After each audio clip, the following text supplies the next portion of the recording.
Фамилия, имя, отчество. Огинов Николай Геннадьевич. Еще раз, громко и четко.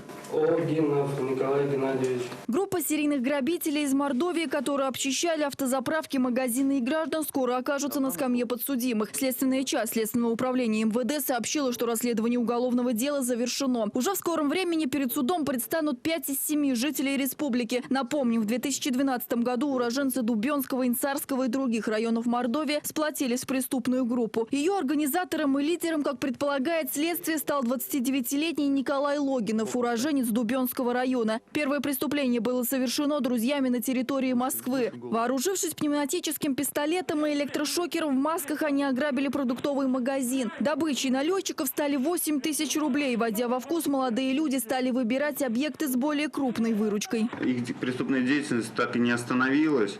И организатор предложил совершить ряду участников группы разбойное нападение в Рязанской области, в Спасском районе. Перед тем, как совершить данное разбойное нападение, по указанию также этого руководителя было подыщено и приобретено реальное огнестрельное боевое оружие и боеприпасы к нему. И вследствие чего, имея уже на вооружении огнестрельное оружие, участниками организованной группы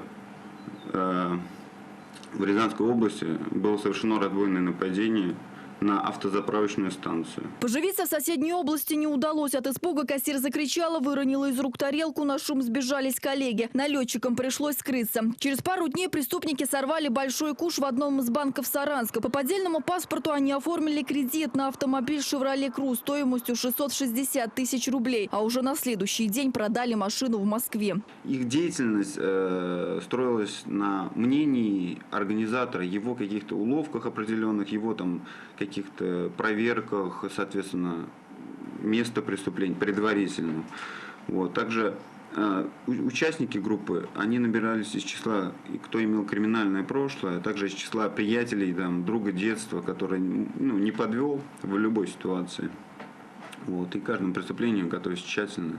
Несмотря на тщательную подготовку и конспирацию преступной группы, оперативники МОБОП совместно с сотрудниками ГИБДД задержали фигурантов дела, когда бандитская группировка возвращалась с очередного ограбления. Дорожные полицейские, получив ориентировку, остановили автомобиль на Рамадановском посту ДПС и своими силами задержали преступников. Через минуту на месте были оперативники.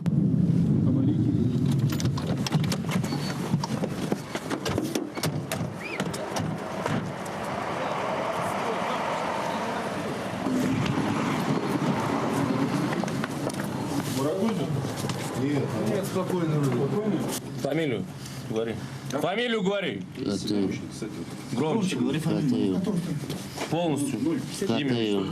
Имя, отчество. Михаил Викторович. Фамилию. Огинов Николай Геннадьевич. А эти кадры из того же уголовного дела. Они сделаны на автозаправке в Чамзинке. Неуверенность налетчика видна невооруженным глазом. Катаев периодически прячет предмет, похожий на пистолет, от свидетелей. Впрочем, судя по видео, оружие заправщика почему-то не удивляет. С собой грабитель успевает унести несколько десятков тысяч рублей. Все вырученные от преступной деятельности деньги члены группы тратили на себя и совсем не скупились, признается следователь. За 2 месяца, что существовала группа, ее члены успели обогатиться более чем на 700 тысяч рублей. Передвигались они на автомобилях.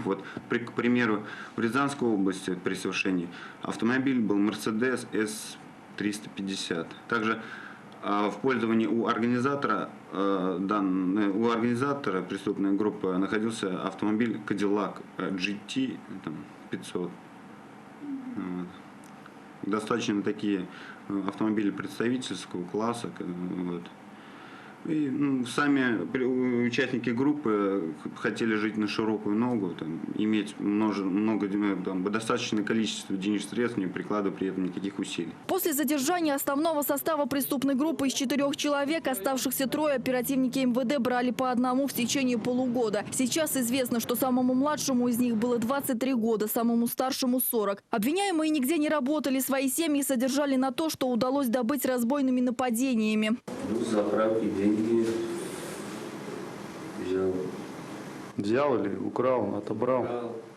Каким способом? Пистолет угрожал, нет? Да, угрожал. А с кем был? Один.